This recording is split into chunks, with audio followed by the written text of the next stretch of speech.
EDTV news प्रस्तुत विशेष मालिका श्री प्रल्हाद महाराज संगीत चरित्र कथामृत। आजचा हा 18वा भाग। या 18व्या भागामध्ये सद्गुरू श्री प्रल्हाद महाराजांच्या पादुकांचे आगमन होणार आहे। आजच्या या भागाचे प्रायोजक आहेत जालन्याचं दैनिक जालना नायक, नवजीवन मल्टी स्पेशालिटी हॉस्पिटल व research centre, Chinmay ladies collection, NRG group India आणि निरामय मल्टी स्पेशालिटी हॉस्पिटल।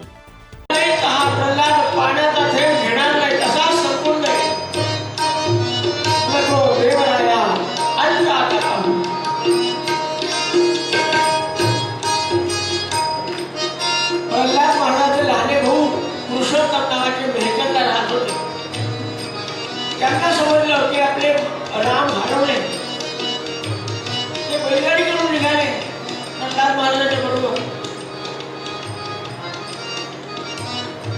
त्यांनी रामानंद महाराजाला काय करून कळवलं की असं असं घडलं।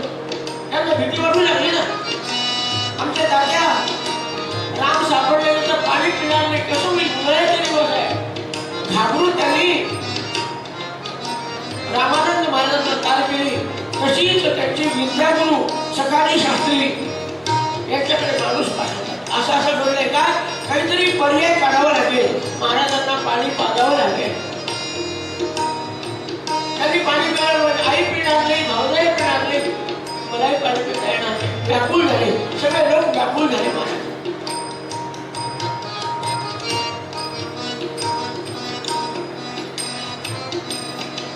पण इतक्या सगळ्यांचे नामाचे अनुष्ठान सुरू झाले। दिनाचा दयाळू, मनाचा गवाळू, स्नेहाळू, कृपाळू अशा त्या भगवान रामचंद्राला दया आली आणि वाकद नावाचं एक गाव आहे। वाकद सोलापूरच्या पुढे 3 किलोमीटर आहे। तोपर्यंत महाराजांच्या बरोबर रामाचं संशोधन करण्यासाठी 100 लोक झालेले होते। हा पाहतो, तो पाहतो, झाडी पायकडे पहा, तिकडे पहा। गावाच्या कोणाला पिठी सापडली का पहा, सगळं गाव बिंदून काढलं। पण वाकद नावाच्या गावामध्ये एक फासे पारधी आहे आणि त्याच्याकडे पेटी सापडली असं कुणीतरी सांगितलं। गावातले कुलकर्णी होते, वजन होतं त्याचं। प्रल्हाद महाराजांच्याकडे मुक्कामाला आले, कोणीतरी सांगितले की त्याच्या घरी आहे असं समजलंय। कुलकर्णी वर निघाले। महाराज म्हणजे थांबा, मला येऊ द्या। महाराज तुम्ही कशाला आता पारध्याच्या घरी आत? नाही, माझे राम जिथे आहे तिथे मी येणार। आणि आमचे प्रल्हाद महाराज निघाले। त्या तो पारधीनं पळून गेला होता, त्याला समजलं आपल्याला पाहायला आले लोक, तो गेला पळून, बायको घरात होती। ए माय, पेटी सापडली का? नाही, पेटी कशाची आली? पेटी गेली सापडली। एक कुलकर्णी होते, ए बाजूला हो, आम्हाला घराची झडती घ्यायची, हो बाजूला। तिला बाहेर काढून आत जाणार, पण महाराजांचं लक्ष गेलं। एक विटाची भिंत 1.5 हाताची आणि त्याच्यावर रामाची मूर्ती, चुलीतली राख त्या रामावर जाऊन पडलेली। काय पेटीतले पैसे, आणखी चांदीचे उपकरण सगळे काढून घेतले। रामाची काय किंमत, ती भिंतीवर ठेवली। महाराजांनी झडपण मारली आणि रामाला जवळ घेतलं। काय आनंद वाटला, डोळ्यातल्या अश्रू झाल्याने आधी रामाला पूर्ण स्नान घातलं। कुलकर्ण्यांना आनंद वाटला। त्या पहिला लोक गावातले बोलायला लागले, आता घेऊन येते पारध्याला, आता त्याची सोय पाहतो। महाराज बोलले, कोणी कोणाची सोय पाहिजे नाही, तिनं रामाची सोय केली। तिला बाहेर बोलवलं, बाई माझ्या रामाला तू सांभाळलं ना, ही 100 रुपये देऊ दे तुला। 4 दिवस माझ्या रामाला सावलीत ठेवलं, तू कुठे मुलात पडले असते ना। सगळ्यांना आश्चर्य वाटलं, चोराला पैसे। कोणत्या प्रसंग पुढे पाहिजे आपल्याला? सरकारचं अंतःकरणच मोठं असतं महाराज। ती बाई पैसे घ्यायला चालले। महाराज म्हणले, माझ्या रामाला सांभाळलं, राहू दे तुझ्या जवळ। रामाला जवळ घेतलं। कुलकर्णी म्हणले, महाराज काही म्हणा, तुमच्या निमित्ताने 100 लोक आलेले आणि आता राम सापडले। पटकन रामाला स्नान घ्यायला तीर्थ घ्या आणि पटकन जेवायला बसा, मी स्वयंपाक करतो, मला ब्राह्मण भोजन घडेल. हा वैशाखाचा महिना. महाराज म्हटलं तुमचं बरोबर आहे, पण असं आहे रामानंद महाराज आले असतील, सकाळी शास्त्री आले असतील, तिथे लोक अनुष्ठानाला बसलेले आहेत, माझं पुरुषोत्तम तिथे थांबलेला आहे लहाना भाऊ, आणि त्याला सोडून मी तुमच्या इथे जेवण कसे करू. आपल्याला आठवतं का रामायणामधलं की रामाला विभीषण म्हणला, रामा ही लंका आपण जिंकली, आपणच थांबा. म्हणले नाही नाही, राज्याभिषेक तुला होईल. हा म्हणला नाही, आणि तुमच्यावर अभिषेक करतो मग. राम म्हणाले, अरे माझा भरत झाडाच्या सालीचे वल्कल नेसून अयोध्येत बसला, मी त्याला सोडून मी काय सिंहासनावर बसू का. तर महाराज म्हणले, मी तसा जेवणार नाही. तिथे वाट पाहतात सगळी मंडळी. असं करा, तुम्ही या लोकांची जेवायची व्यवस्था करा, आम्ही थांबतो, सकाळी जातो, पण जेवणार नाही. पण रामावर उपचार झाले पाहिजे म्हणून महाराज समोरच्या विहिरीपाशी जाऊन बसले. एका शिळेवर मूर्ती आपल्या मांडीवर घेतली. 108 स्नान केले. चरित्र वाचून पहा, त्यांना विचारा. 108 स्नान केले आमच्या महाराजांनी. का 4 दिवस त्याला स्नान घातलं नाही कोणी, नको तिने सापडला राम. 108 स्नान केले, मग घरी आले.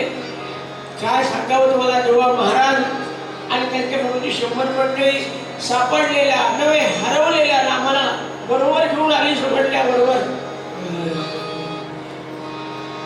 विजय पताका श्रीरामाची झळकते अंबरी.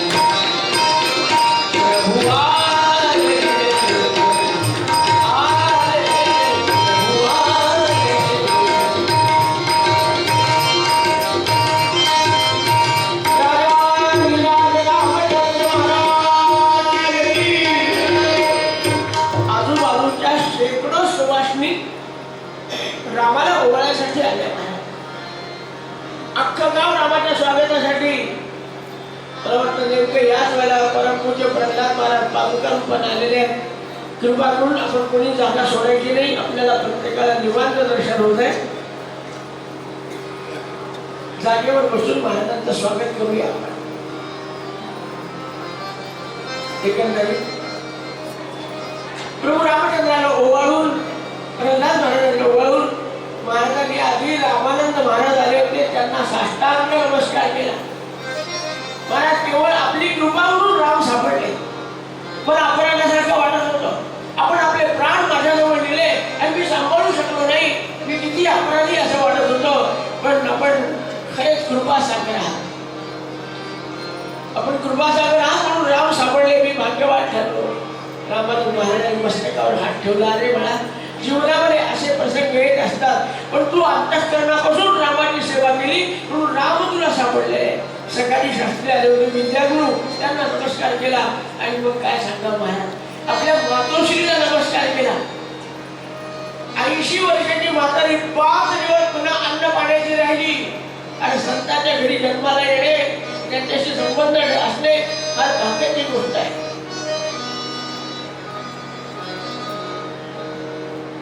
आणि मग काय महाराज, रामाला पंचामृताचं स्नान झालं, पवनाचा अभिषेक झाला, मूर्ती पंचाने न्यास केले, आणि शेकडो लोक त्या दिवशी गिरवायला बसले. राजाधिराज रामचंद्र महाराज की.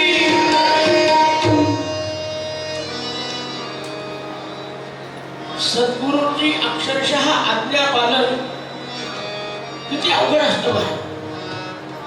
इतकी तयारी लागते. 5 दिवस 6 दिवस बिना अन्न पाण्याचे, अन्न सोडा पाण्याचे राहिले महाराजांची. फुकट रामाची कृपा नाही होत. आमच्यावर रामाची कृपा आहे म्हणतो आम्ही. राम फुकटपणावर कृपा करत नाही. कृपाळूपणे अल्पधारिष्ठ पाहे. परीक्षा पाहिल्याशिवाय राम कृपा नाही करत महाराज. साखर पेट्यात महाराज राहायला लागले.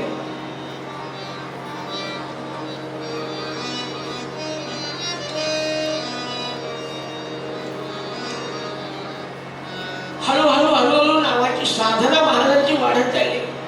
रोज नियम होता आमच्या प्रल्हाद महाराजांचा. सकाळी 3:30 वाजता उठून ध्यानाला बसायचे. महाराजांचं ध्यान कसं असायचं? मन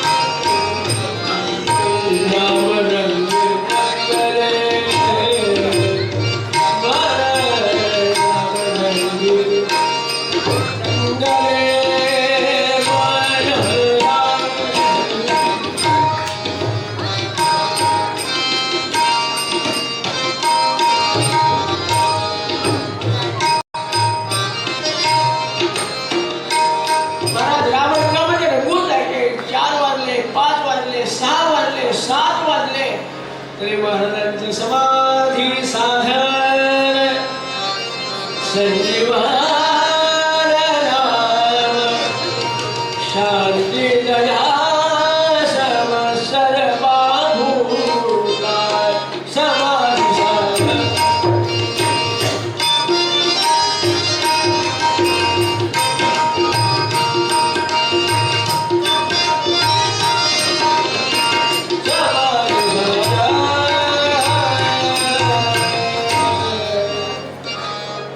सकाळी 7 वाजेपर्यंत 8 वाजेपर्यंत महाराजांची भाव समाधी लागलेली असायची.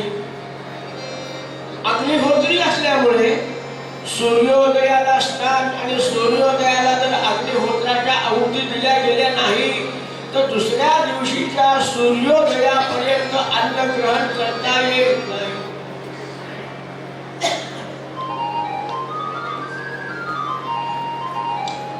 आणि प्रल्हाद महाराजांनी अन्न सेवन केलं नाही.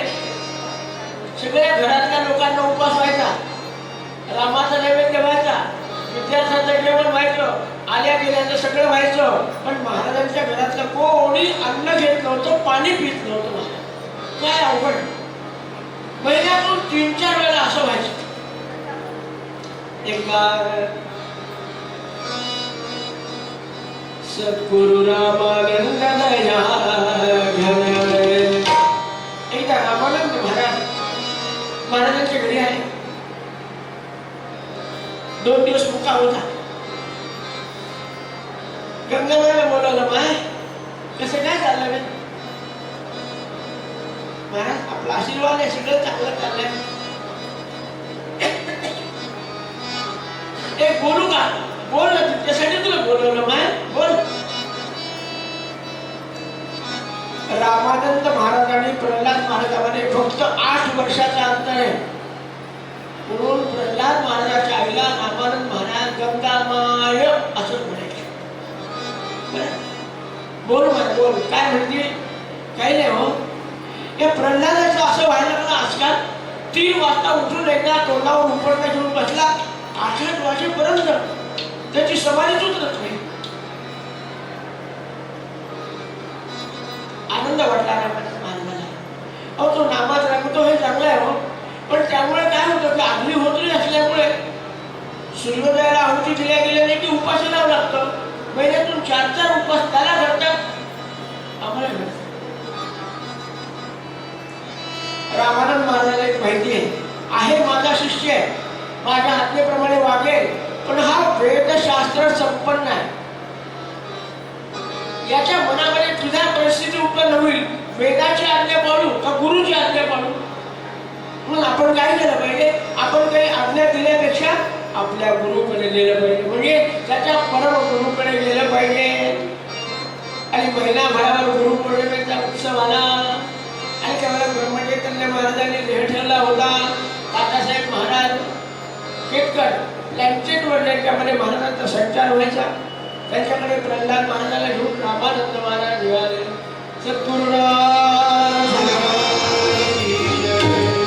गुरुपौर्णिमेच्या निमित्ताने बरीच त्या मालाडमध्ये गर्दी झालेली.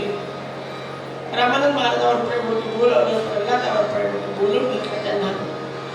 गुरुपौर्णिमेचा उत्सव झाला आणि रामानंद महाराजांनी प्रल्हादाच्या अवस्थेचं वर्णन केलं. तात्यासाहेबांना सांगायची गरज नव्हती, समजतच होतं त्यांना. प्रति ब्रह्मचैतन्य होते, पण तरी रामानंद महाराजांनी व्यावहारिक पद्धतीने सांगितलं की प्रल्हादाच्या साधनेमुळे असे उपाय घडायला लागले हो. काय करावं? आपण काही पर्याय सांगा. पर्याय सोपा आहे.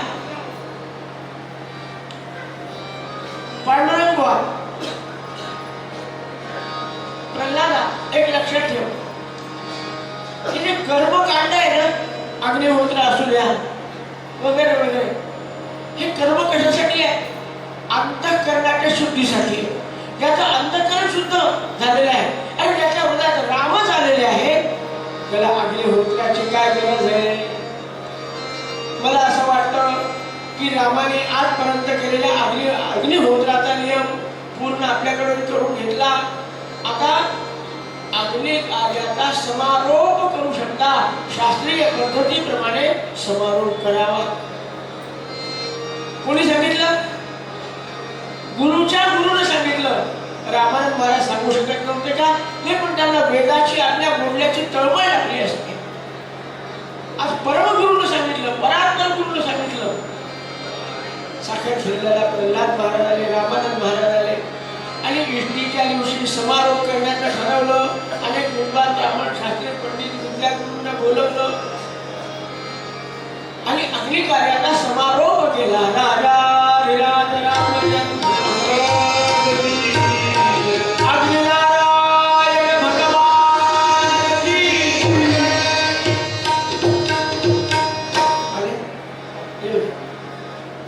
तुम्ही वरपर्यंत येऊन या. इथे आल्यावर आपण काही करतो. इथे काही करू नका. तुम्ही ते शिवू नका. तुम्ही जा. आज अग्निहोत्राचा समारोप केला. एक कर्म मागे पडलं. कर्म हे साधन आहे आणि परमेश्वराची कृपा हे साध्य आहे. कर्मात किती अडकून पडायचं? समजा आम्हाला अकोल्याला जायचं, नागपूरला जाणारी गाडीत बसलो आम्ही, पण अकोला अलीकडे, पण गाडी चांगली आहे म्हणून गाडीवर बसून चला नागपूरला गेलो तर गेलो. काय होतं ते तसं योग्य नाही. तसं कर्म कुठपर्यंत आहे? अंतःकरणाच्या शुद्धीपर्यंत. ते आपल्या अंतःकरणाची शुद्धी झाली म्हणल्यावर ते सोडलं तरी चालतं. आज समारोप केलाय आणि एक नामस्मरणाची आता वेळ वाढली आणि प्रल्हाद महाराज 2 तास 4 तास नाही, आता वाटेल तितक्या वेळ समाधी करायला.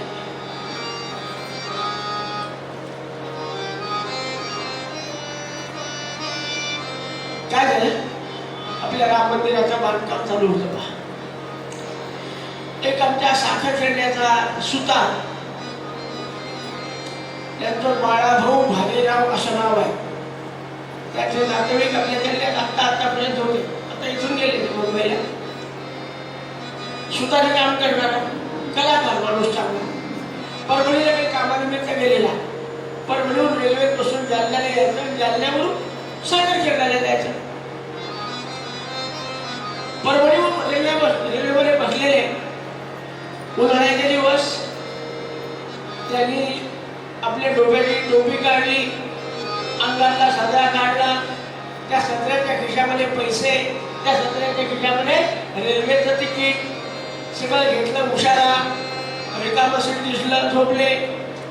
जालन्याला उतरून आजूबाजूचे लोक उतरायला लागले. गाव कोणतं स्टेशन आहे? जालना. अरे कुठले? सरला घालायचा. उशाला पाहतात तर उशाला सदरा नाही. कुठेतरी काढून नाही, पैसे दिसले असतील काढून नाही. आता काय करावं? रेल्वेच्या डब्यातून विरुद्ध दिशेला उतरले. सरळ दिशेला उतरलो, प्लॅटफॉर्म करून तर कोणी पकडेल आपल्याला. विरुद्ध दिशेला उतरले. मंदिराचं बांधकाम चालू होतं आणि ते बाळाभाऊ, त्याचं नाव बाळाभाऊ, अंगावर उपरणं घेतलेलं असे झाले. बंडी नुसती होती अंगावर. बंडी उपरणं गेलं, सदरा गेला, पैसे गेले. रामानंद महाराज मारुतीला प्रदक्षिणा घालत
लागली आपल्याकडे जागेवर बसा.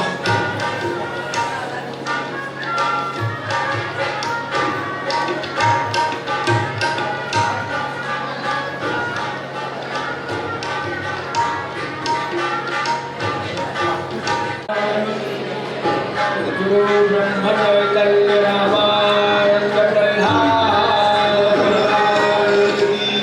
जय जय रघुवीर. या.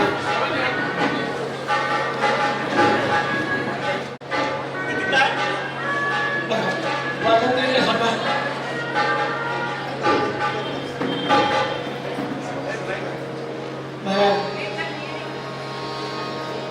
रेल्वेच्या विरुद्ध डब्याने आमचे बाळाभाऊ मिस्त्री उतरले.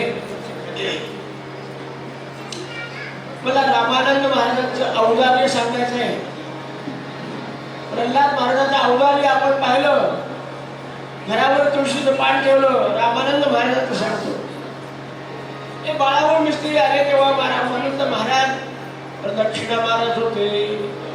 मनुष्य सज्जन दिसतोय पण अंगावर सदरा नाही, डोक्यावर टोपी नाही. पूर्वीच्या काळात डोक्यावर टोपी नाही म्हणलं ना काहीतरी आपत्ती असं वाटायचं. रामानंद महाराज प्रदक्षिणा मारता मारता अंगावरचं उपरणं काढलं. ओळख नाही, नाव माहिती नाही, गाव माहिती नाही. हे घ्या, अंगावर घेतल्या जागी तिथे साष्टांग प्रणिपात केला. काय महात्मा आहे, नाव माहिती नाही, गाव माहिती नाही, प्रसंग माहिती नाही, माझ्या अंगावर उपरणं टाकलं. त्यांची माझ्यावर रामाची कृपा आहे. साष्टांग नमस्कार केला. तुझं दर्शन घेतलं, रामाचं दर्शन घेतलं. कुठून आलास बा? तरुण होता, 25-27 वर्षाचा. मी साखर खेळण्याचं. साखर खेळण्यात काय एकदम आपुलकी निर्माण झाली. साखर खेळला कोणच आहे? आमचे प्रल्हाद महाराज म्हणजे साखर खेळण्याचे अनभिषिक्त राजे. प्रल्हाद महाराजांच्या गावचा आहे. आपत्ती आली का? हो महाराज, मी प्रवासातून बसल्यावर सगळे कपडे काढून, उन्हाळ्याचे दिवस होते म्हणून उशाला घेऊन झोपलो. झोप लागली, कोणीतरी काढून नेले. हरकत नाही, तिथे आपण रामाकडे आलो. रामाचा आश्रय घेतला, सगळं चांगलं होतं. स्नान करून घे, प्रसादाची वेळ झाली. अरे क्या बात है, अरे मली घरावे ते होते, विघ्न अवघे नासो जाते. कृपा केली रघुनाथे, रचित हे. रामानंद महाराज त्याला पंक्तीला ठेवायला घेऊन बसले. महाराज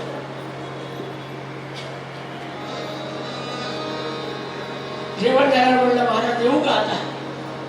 आपण कसे जाणार?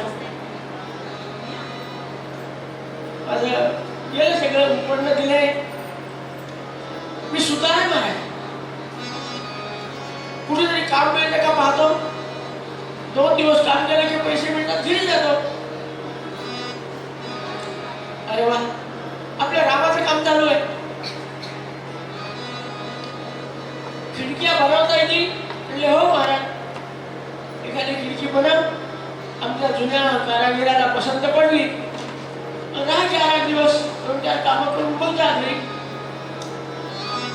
त्यांनी खिडकी तयार केली. महाराज 2 दिवसात अवजार वगैरे दिले, सुंदर खिडकी तयार केली. आपल्या जालन्याच्या कारागिराप्रमाणे त्यांनी. रामानंद महाराज खुश झाले. याचं रोज सकाळ संध्याकाळ दर्शन घेणं, रोज आरती उपासनेला उभं राहणं आणि त्याची भावपूर्ण नजर पाहिली. आणि महाराज बोलले, असं कर, उद्या आता अनुग्रह घेऊन टाक. अनुग्रह दिला. येऊ का महाराज? ये. एक नियम कर, साखर खेळायला राहतो, रामाचं दर्शन घेतला. रामाचं मंदिर थोडं माझ्या घरापासून दूर आहे, पण आपण म्हणाल तर मी रोज घेतले. अगले सांगून ठेवतो, समजा रामाच्या दर्शनाला जाणं शक्य झालं नाही कामाच्या व्यापार, तर तू तिथल्या प्रल्हाद महाराजाला ओळखतो का? हो, आमच्या त्यांच्या शेजारीच राहतो महाराज. मग असं कर.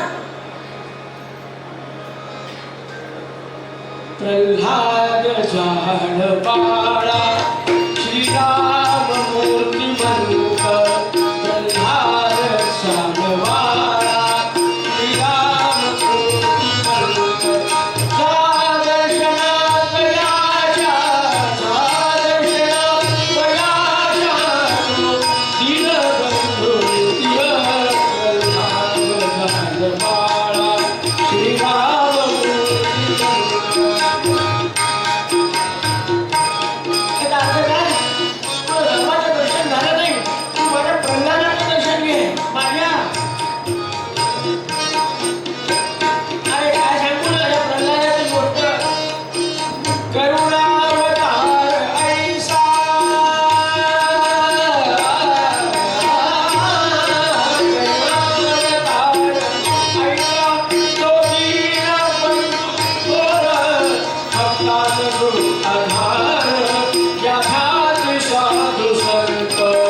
प्रल्हाद झाड पाळा श्रीराम मूर्ती बंक.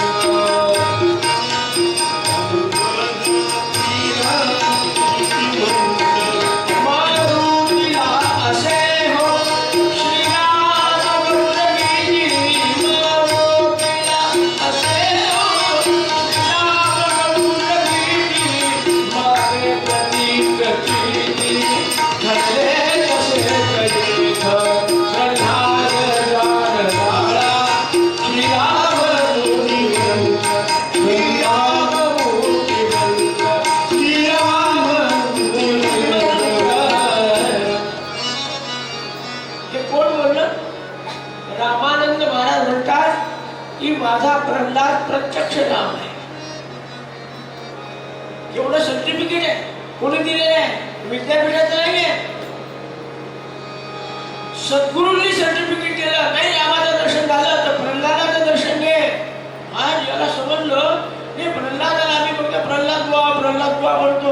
हे प्रल्हाद बुवा नाही आहे. हे कोण आहे? श्रीराम प्रत्यक्ष आहे. आनंद वाटला. आणि मग महाराजांचा बाळा होऊन दिसतली साखर खेळायला तर गेले.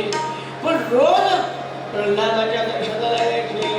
आपल्याला आता कल्पना नसेल, आमच्या रामानंद महाराजांच्या मंदिरामध्ये जी मेघडंबरी होती ती त्या बाळा होऊन तयार करून रामानंदाला अर्पण केली.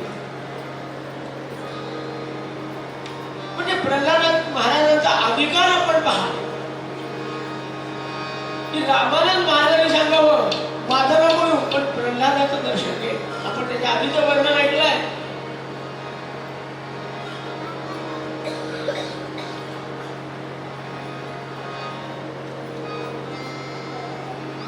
आता अनुग्रह घ्यायचा असेल तर माझा घ्यायचा नाही. कोणाचा घ्यायचा?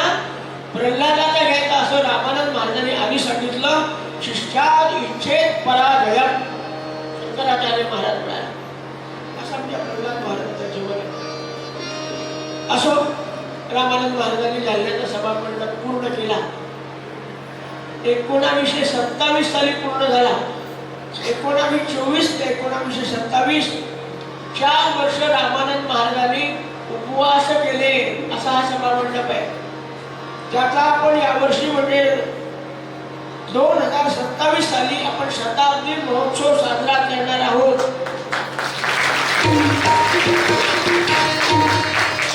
आपल्या प्रत्येकावर जबाबदारी आहे. आपल्याला रामानंद महाराजांचे 1300 पारायण करायचे आणि 13 कोटीच्या मंदिरात बसून करायचा शताब्दी उत्सव म्हणून.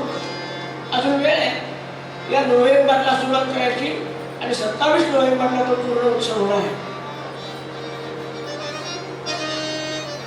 सभामंडप पूर्ण झाला. आनंद वाटला. माझी सद्गुरू माऊली ब्रह्मचैतन्य महाराज असते. किती आनंद वाटला सगळ्यांना. रामाचं वैभव वाढवण्याची ब्रह्मचैतन्यांना आनंद वाटायचा.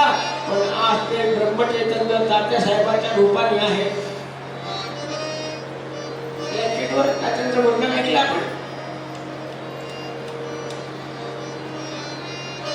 आमचे रामानंद महाराज प्रल्हाद महाराजांच्या रूप मारायला गेले आणि तात्यासाहेब टिटकरांना निमंत्रण दिलं. असं रामाचा सभागृह पूर्ण झालेला आहे. या रामाच्या सभागृहासाठी मला रोडही बराच पैसा आला. कारण रामानंद तात्यासाहेब केतकरांचा जो बंगला सध्याचा आहे कृष्णबाग मालाड, तो आमच्या रामानंद महाराजांनी भिक्षा करून त्यांना तयार करून दिला. तात्यासाहेबांच्या मनामध्ये रामानंदाविषयी आदर खूप होता आणि रामानंद महाराज मात्र तात्यासाहेबांना ब्रह्मचैतन्य समजत होते. त्यांना निमंत्रण दिलं पाहिजे म्हणून सांगितलं, महाराज आपण आला पाहिजे, अवश्य येणार. या वर्षीच्या रामनवमीच्या उत्सवाला आम्ही अवश्य येणार. महाराज आपल्या बरोबर सगळी मंडळी